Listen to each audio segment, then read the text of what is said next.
1898. Alors, ce qui est intéressant quand on cherche, si par exemple on avait une machine à voyager dans le temps et qu'on allait en 1898, on chercherait Renault, ben, on ne trouverait pas dans l'automobile. On trouverait les Renault en draperie. Les frères Renault, ils avaient repris la fabrique de draps de leur père. Et ils étaient à l'île Seguin, dans Boulogne-Billancourt. Louis Renault, c'était le plus jeune des trois frères. Les trois frères, il y avait Fernand, qui était l'aîné, qui s'occupait de la comptabilité de l'usine de son père. Il y avait Marcel, qui dirigeait l'usine à proprement parler. Et Louis. Et Louis, en fait, il faisait rien comme tout le monde. Il s'était aménagé un petit atelier dans une cabane qui existe encore aujourd'hui, où il était en train de bricoler des quadricycles à moteur, donc l'ancêtre des automobiles. Et Louis Renault, il a créé sa première voiturette, la Type A. On ne la voit pas ici, ça c'est la Type B qui gagnera les premières courses de ville à ville. Il a créé la Type A, ça ressemble à peu près à ça. Et il s'est dit, le seul moyen que j'ai pour percer, c'est de faire un coup d'éclat. Parce qu'en 1898, on est à 250 constructeurs français d'automobiles à peu près. Et Louis Renault, il s'est dit la chose suivante, je vais relever un défi. À Paris, la rue la plus difficile qui était à franchir, c'était la rue Le Pic, qui était à Montmartre, qui est encore aujourd'hui à Montmartre d'ailleurs. Et un beau jour la veille de Noël, au réveillon de Noël 1898, le 24 décembre, il dit devant tout le monde, devant tous les convives, il est avec ses frères, il dit « Je vais franchir la rue Le Pic, je suis prêt à la remonter avec ma voiturette ». Et Marcel et Fernand disent que c'est la folie, etc. Et puis il y a un avocat qui relève le défi, il dit « Si vous réussissez, monsieur, je vous achète votre première voiturette et je verrai avec mon réseau s'il ne peut pas vous en acheter d'autres et vous pourrez démarrer votre entreprise. » Et ça marche, il réussit à franchir haut la main la rue Le Pic avec sa voiturette, la Type A. Et alors du coup, les premières commandes arrivent, mais c'est quand même assez compliqué. Évidemment, ils ne peuvent plus se permettre de faire des draps, ils vont devenir la société Renault Frères. Et le premier brevet est déposé le 9 février 1899. C'est la prise directe à Cardon et Pignon. Et Louis Renault, Marcel et Fernand vont décider d'un commun accord de fonder la société Renault Frères à la fin du mois de février. Donc Fernand sera on va dire, celui qui s'occupe toujours de la comptabilité comme il disait pour les draps. Marcel dirigera l'usine et s'occupera des ouvriers, et lui se chargera de créer les prototypes. Donc lui, c'est vraiment l'inventeur à l'origine.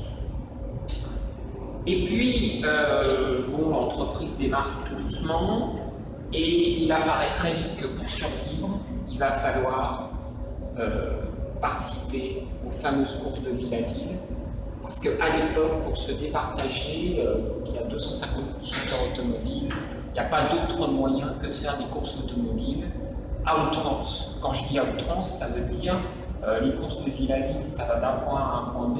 Par exemple, en 1899, la première course auquel les Renault participent, c'est Paris-Tronville. Donc ça sera lui et Marcel qui seront les pilotes, et Fernand, lui, gérera l'usine de son côté.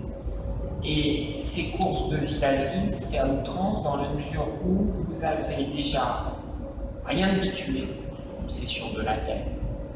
Vous avez des panneaux qui sont facilement, vous pouvez les enlever, c'est des panneaux de bois, les mettre à l'envers pour que les concurrents se retrouvent dans la mare au canard d'à côté. Ou par exemple mettre des clous sur la piste, comme ça, ils crèvent et voilà. Ils partent dans le décor.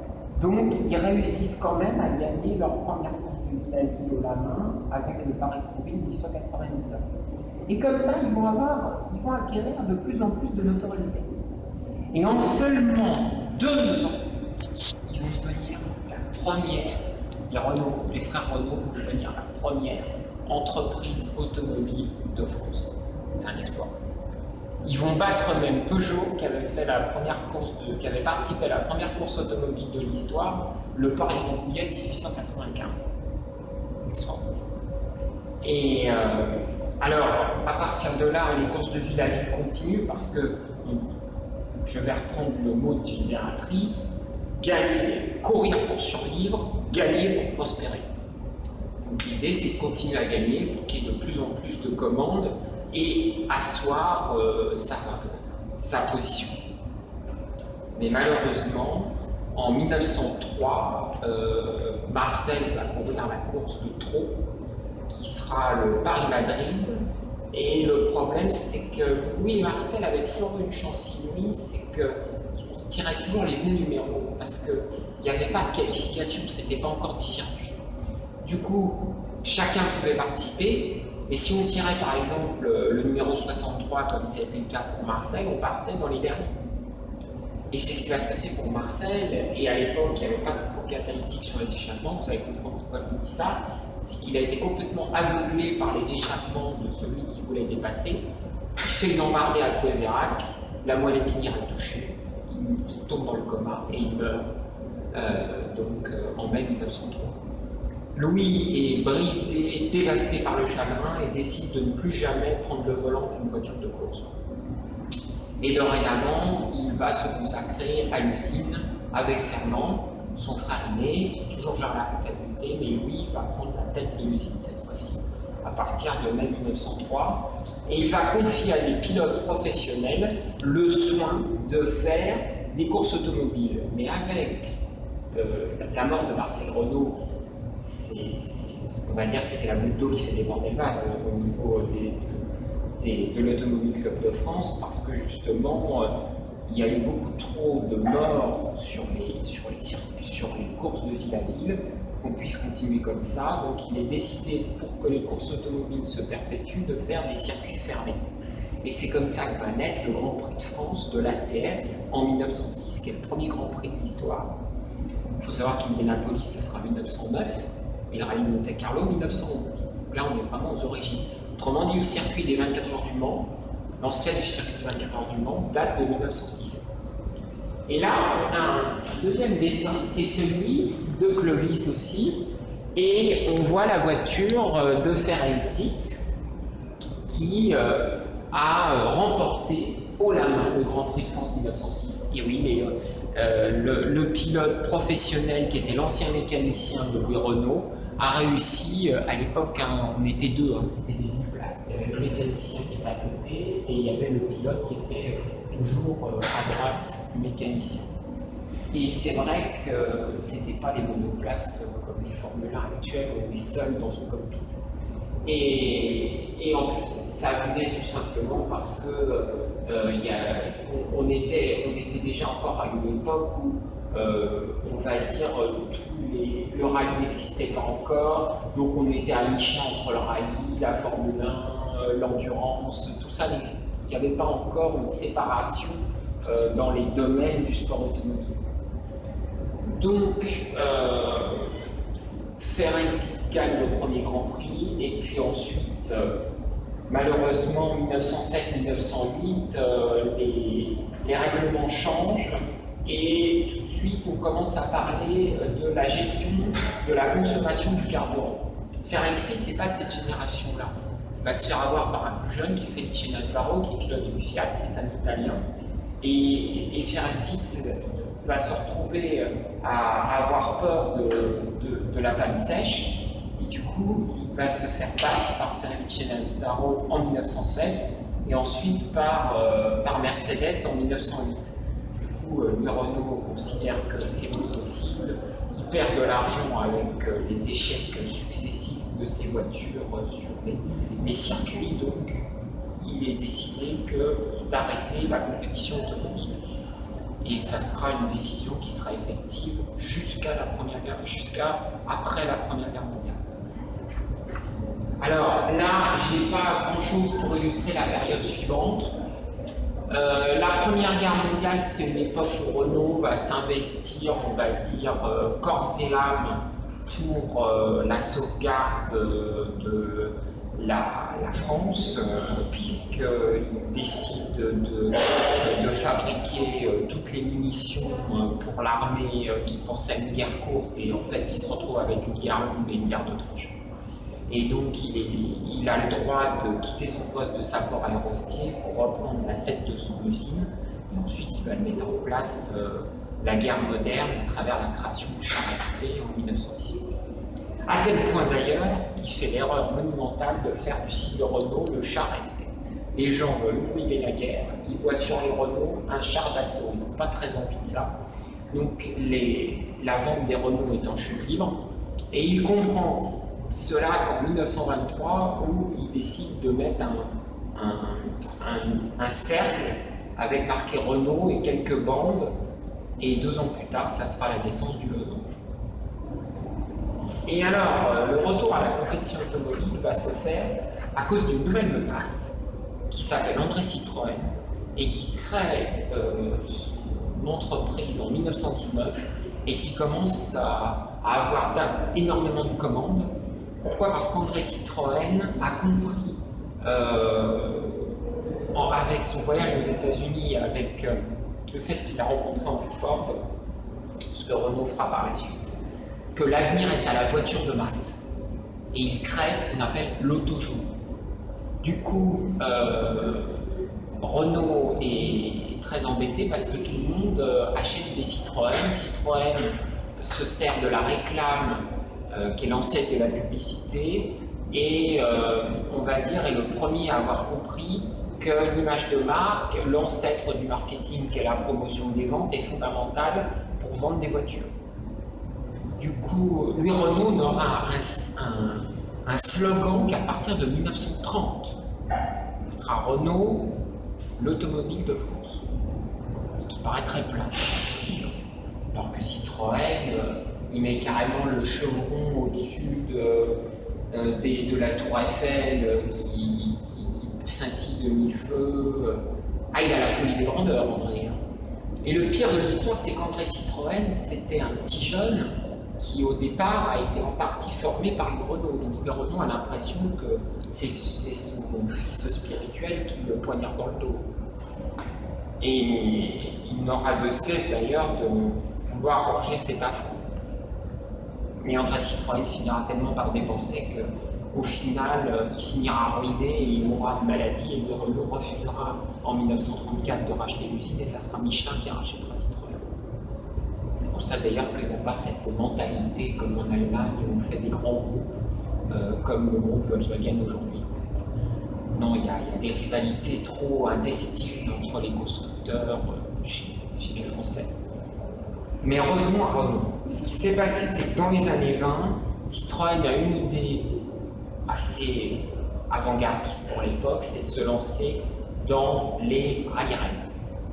Et je ne sais pas si vous avez entendu parler de la croisière jaune, mais Citroën a mis en place tout un armada de voitures à chenilles et il va aller jusque en l'Orient profond, la Chine, etc. Et Renault, lui, va décider de conquérir l'Afrique, le Sahara, avec ses véhicules à 6 roues. Donc ça sera ce qu'on appelle le début des folles équipées, après l'époque héroïque. Ce sont les expressions de l'historien de Renault, Gilbert Attry. Et puis, par la suite, on a en même temps l'apparition de l'idée de faire des records de vitesse pour démontrer la robustesse et la fiabilité des voitures aux clients.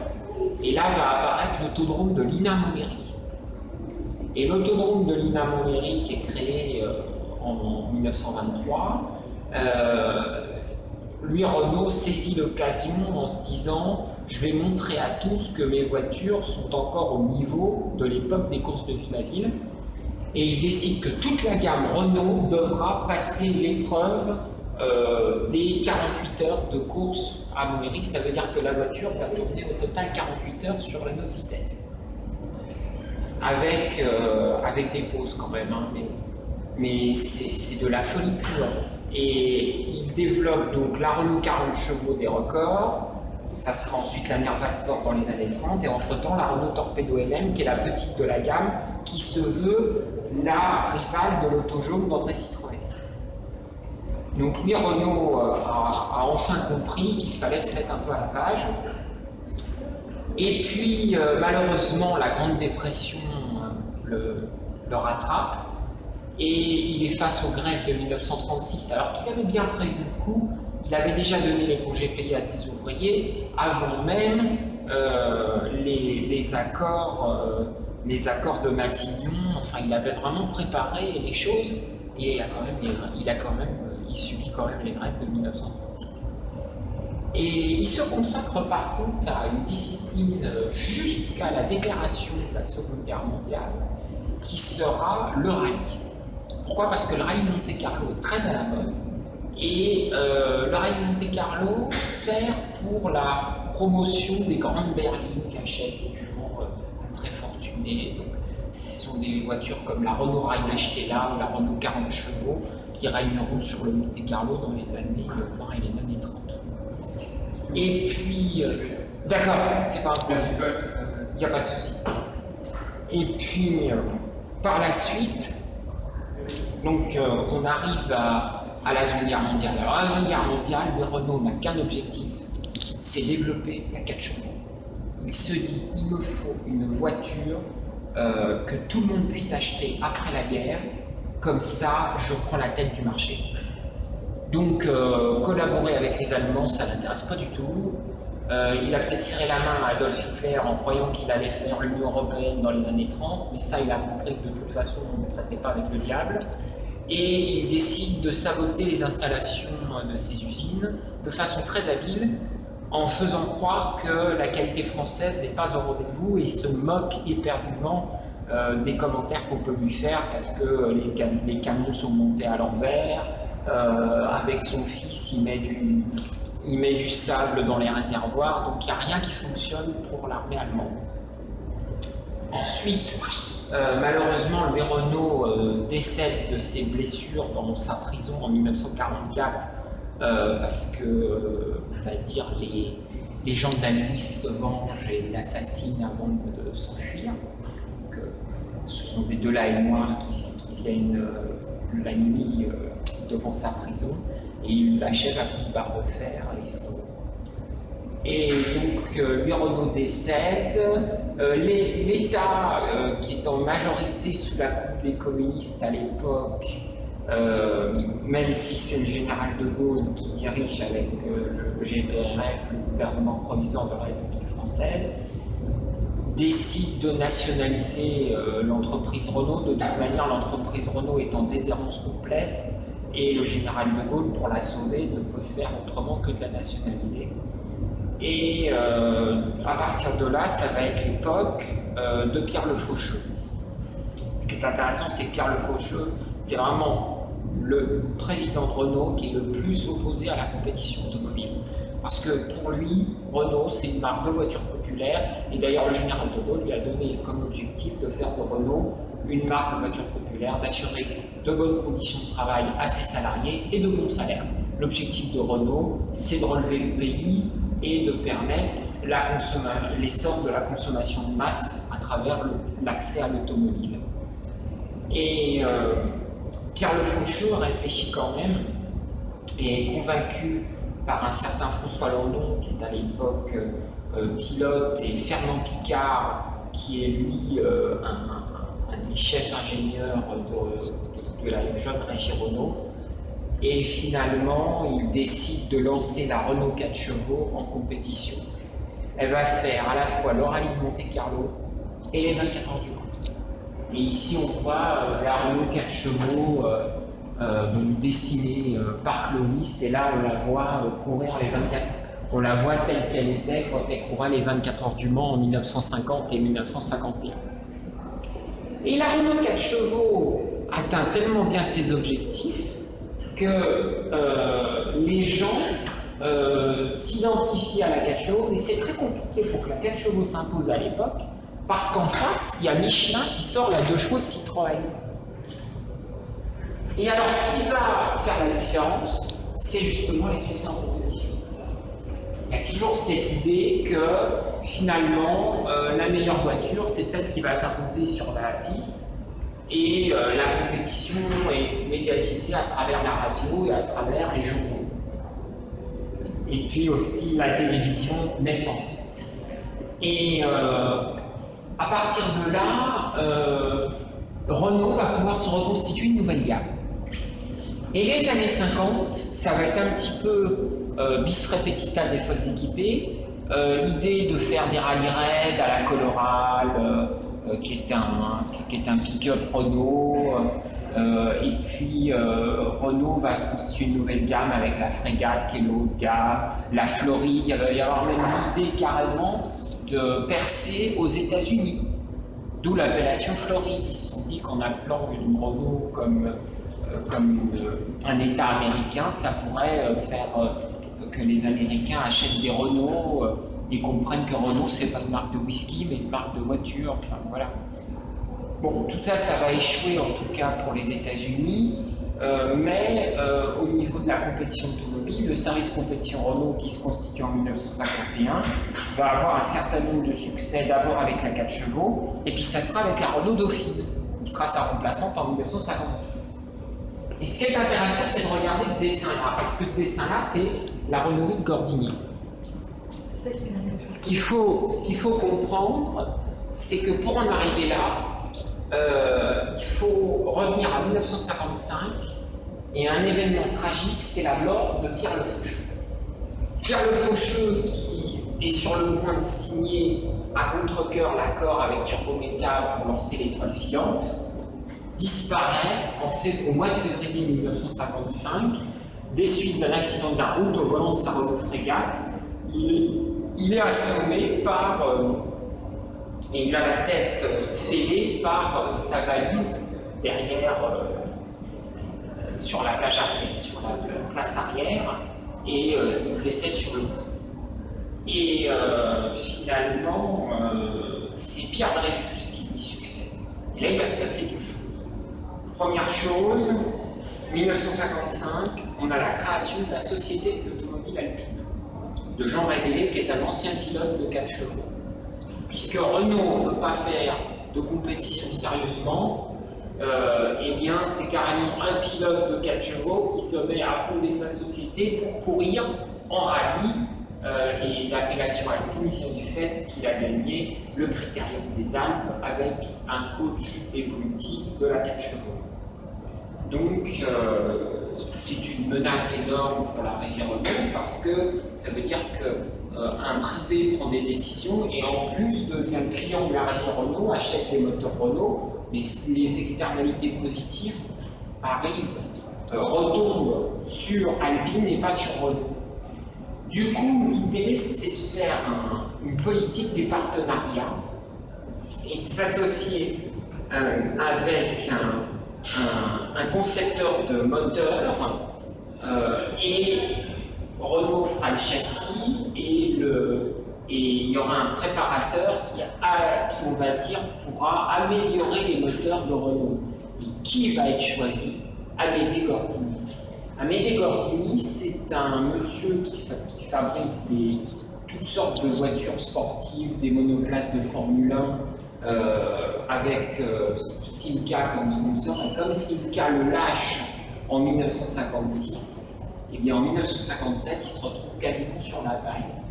Et c'est Fernand Picard et François Landon qui convainquent Pierre Dreyfus de s'associer avec Amédée Gordini dans les années 57-58. Je dis les années 57-58 parce qu'il y a deux contrats qui sont signés et le contrat définitif, ça sera 1958. Et la première commande, ça va être une version sportive de la Renault Dauphine et ça sera la Renault Dauphine Gordini.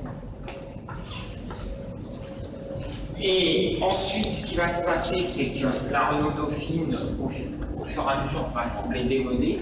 Et c'est comme ça que va être conçue la Renault 8 Gordini, avec quand même une rivalité au sein de Renault, parce que Pierre Dreyfus se dit, après tout, si Renault arrive à faire mieux qu'Amédée Gordini et moins cher, ça serait mieux que d'avoir un partenaire qui ferait de l'ombre, encore une fois, à la région Renault. Et finalement, c'est Amédée Gordini qui empoche le marché grâce à son génie. On l'appelle le sorcier, c'est pas pour rien, c'est Charles Fort qui l'appelle le sorcier.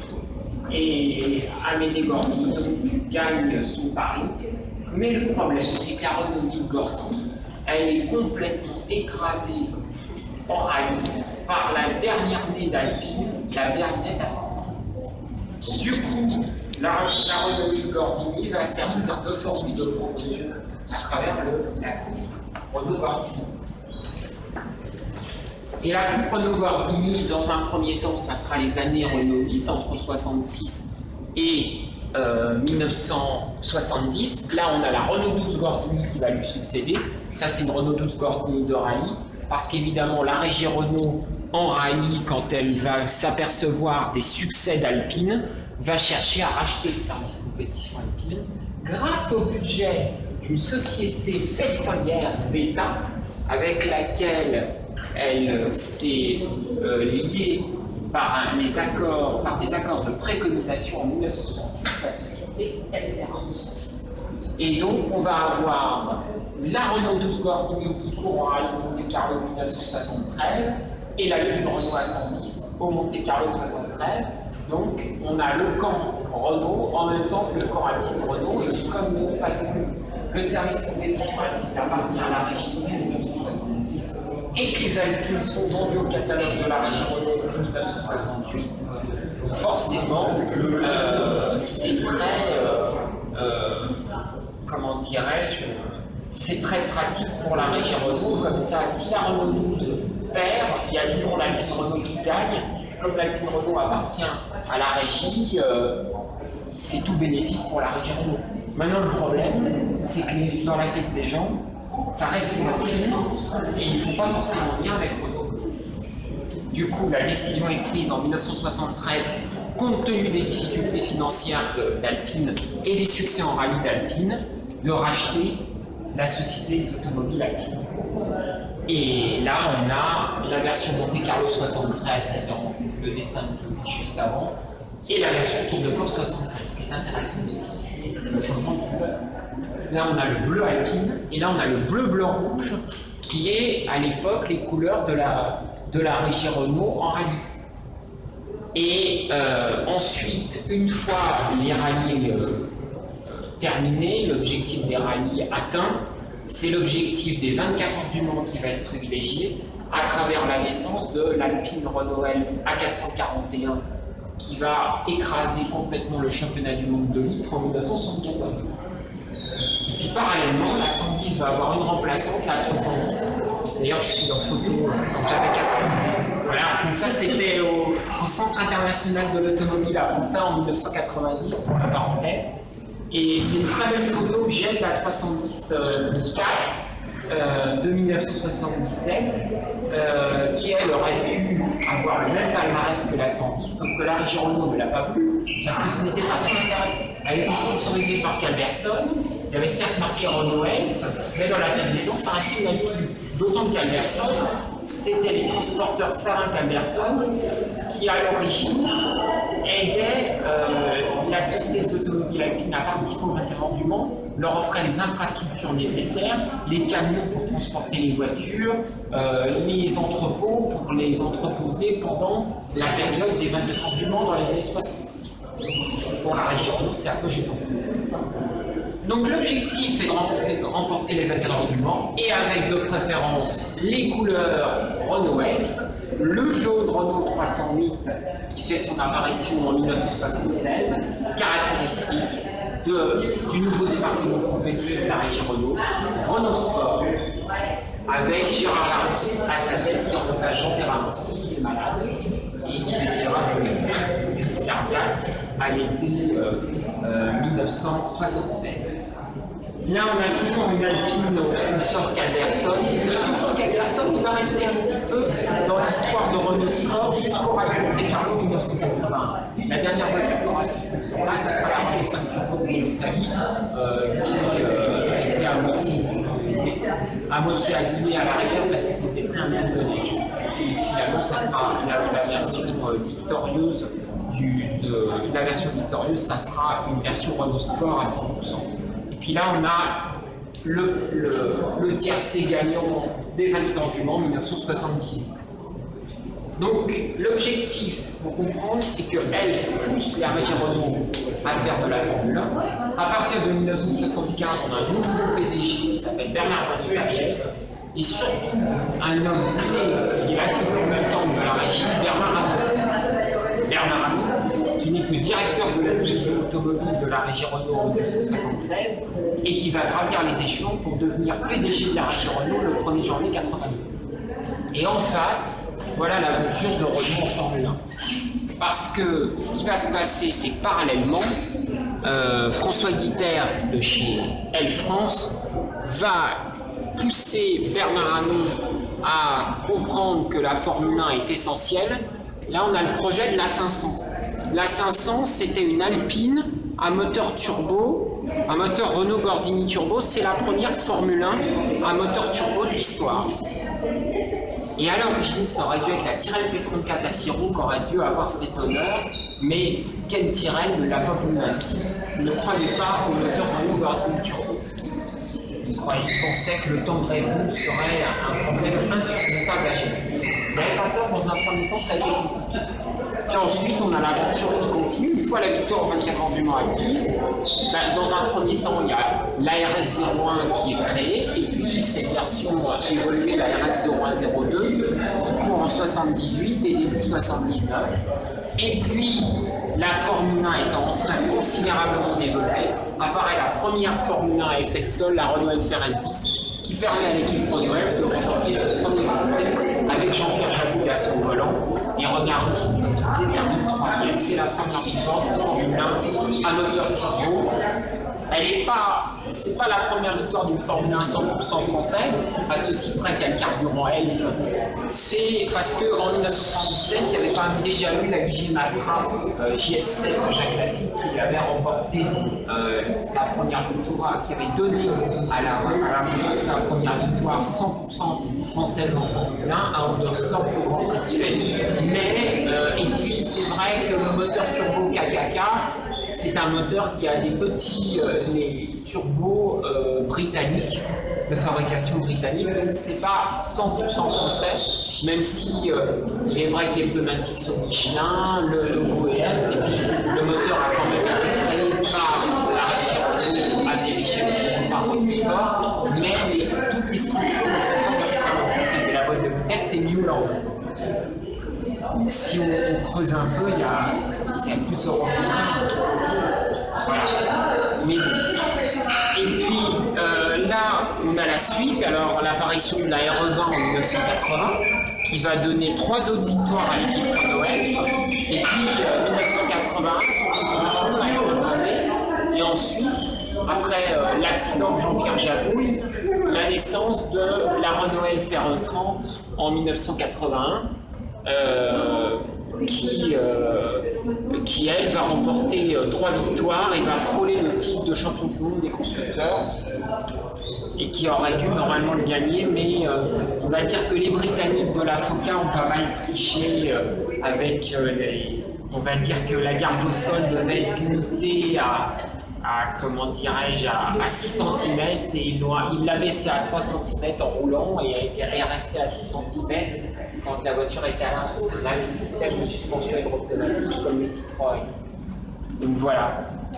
Donc 1981, c'est la naissance d'un nouveau duo, c'est Alain Prost et René Arnoux, puisque de 1977 à 1980, c'était Jean-Pierre Jabouille qui était le pilote phare de l'équipe Renault, mais il a eu son accident au Grand Prix du Canada en 1980, et puis il a été très en colère après Renault, qui n'a pas vraiment soutenu, à cause que son coéquipier a été très vite en tête du championnat du monde, et parce qu'il a considéré qu'il avait été favorisé son coéquipier avait été favorisé par rapport à lui qui était le premier pilote et qui était censé être désigné comme étant le champion du monde. Donc il en a gardé une énorme aigreur encore aujourd'hui et il a quitté Renault avec perte et fracas. Et en plus il a eu son accident, il avait déjà signé chez Ligier avant d'avoir eu son accident. Donc c'est Alain Prost qui arrive à la fin de l'année 80. Dans un premier temps, il est en prise avec la RE20D, qui est une évolution de la RE20 à cause du changement de règlement. Elle est beaucoup moins compétitive que son aîné, et donc il va falloir concevoir une voiture de tir de nouvelle, ce sera la RE30. Et sa descendance, la RE30D, également monopolisera les premières lignes, mais hélas ne gagnera que 4 victoires, 2 pour Prost, 2 pour Arnoux. Alors là, elle, cette fois-ci pas à cause de la tricherie de l'adversité, à cause d'un problème de fiabilité du petit moteur électrique qui coupait l'arrivée d'essence parce qu'il tournait en panne. Comment dire, il était trop sophistiqué. Et là, on en voit une photo de ce passage. Et puis en face, on a la suite de l'aventure. Alors là, on a le rallye avec la Renault 5 Turbo, le circuit avec la Renault 5 Turbo Trophée, le Paris-Dakar avec la Renault 20, même si ça n'a pas été entièrement soutenu par la régie Renault, mais ils se sont appropriés la victoire des Frères Marot. Et puis en dessous, on a l'aventure, la fin de l'aventure sur circuit, avec la production, l'aventure, la dernière aventure alpine avant l'ère contemporaine avec l'Alpine Renault V6 d'Alain Serpaggi et les deux titres de champion de France de superproduction d'Eric Comas, puis de Jean Manutti avec la Renault 5 Turbo superproduction et la Renault 21 superproduction.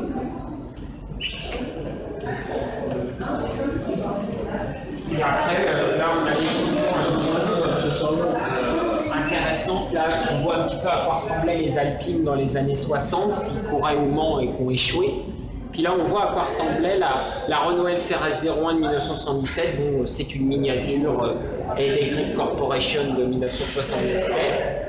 Puis, on peut également voir à quoi aurait pu ressembler la couverture de mon livre Renault en compétition qui est sorti le 3 juin 2015 chez ETAI, si ETAI avait accepté de confier la couverture à Clovis. Ça, c'est qu'un brouillon, c'est déjà pas mal, je pense. Là, ça a été fait en 10 minutes.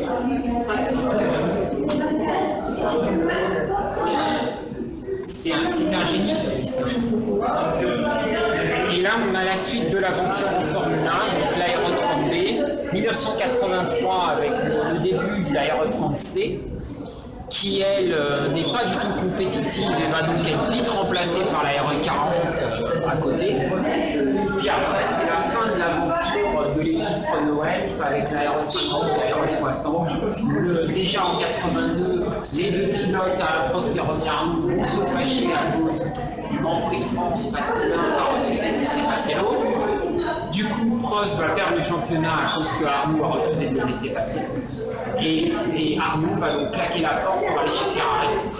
Et il va y avoir un nouveau duo en 83 avec Prost et Eddie Schiller, sauf qu'Eddie Schiller ne s'en sort pas avec les Formule 1, c'est un meilleur pilote de Formule Indy que de Formule 1. Du coup, Prost, la régie Renault est en pleine crise financière et tous les moyens ne sont pas mis à fond pour que l'équipe Renault gagne. Par-dessus le marché se rajoute la tricherie encore de la FOCAM à travers l'écurie Brabham qui fait un carburant totalement illégal en fin de saison. Et ce qui fait que l'équipe Renault Elf perd le titre cette fois-ci des pilotes. Pour avoir perdu le titre constructeur en 81, c'est le titre pilote qui leur échappe avec l'échec d'Alain Prost, qui est remercié par, pour ne pas dire viré avec la tête par la régie Renault, et remplacé par Patrick Tambay, et Schieber est viré également, remplacé par Derek Warwick. Et là, ça va être la période la plus sombre, 84, 85, RE 50, RE 60.